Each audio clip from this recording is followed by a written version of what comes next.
Hey everybody, it's Jason Bear from Convince and Convert, and today I wanted to talk about the social media reality show. There was a survey published recently by NetPop Research that showed that from 2006 to 2008, that U.S. internet users have started to use the web a lot more for communication as opposed to for entertainment. In fact, the percentage used in the web for communication went from 27% to 32%, and from entertainment went from 49% all the way down to 20% in terms of amount of time used. It's a pretty big change, but to me, that's sort of a weird stat because really isn't communication online now actually entertainment? I mean, isn't the line between communication and entertainment completely blurred? I mean, is Twitter communication or is Twitter entertainment? I mean, most of the time on Twitter, you're not necessarily communicating, or even Facebook, you're reading or clicking other stuff. I mean, and isn't this rise in the consumer's use of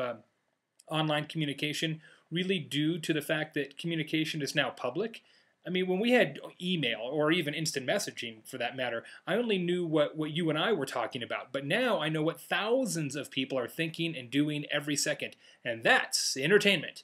I mean, this survey classified Facebook as communication. But isn't Facebook really just the world's largest reality show? I mean, a simple status update on Facebook like, Joni's relationship status has changed from engaged to single. It carries so much drama.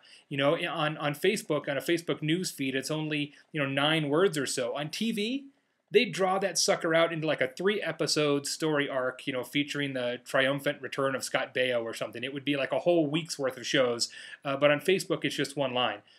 And to me, that's what's so compelling about the networking part of social networking. There's hundreds of tiny interactions floating by at any given moment, and each of those are loaded with potential. Or in some cases, they're loaded with disaster. Here's one I saw on Twitter literally just a moment ago from a guy I follow, maybe not for much longer, whose name is Jason Redman. And I want to make sure I pulled this out, so I've got it on my other monitor. It says, it looks like I wet myself again. Someday this house will be void of massive amounts of dishes. I look forward to that day.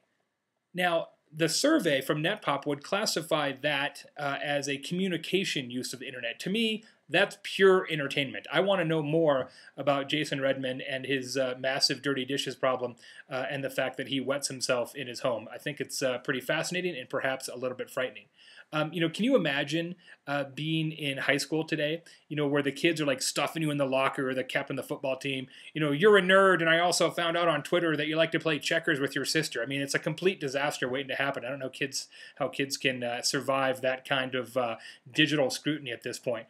At the end of the day, is social media a complete time suck? Absolutely. Do you have to give up some of your privacy in order to participate? Yes, of course. But I'll tell you what, it sure is a lot of fun, and I'll see you there. I got to go turn on TweetDeck. Take care.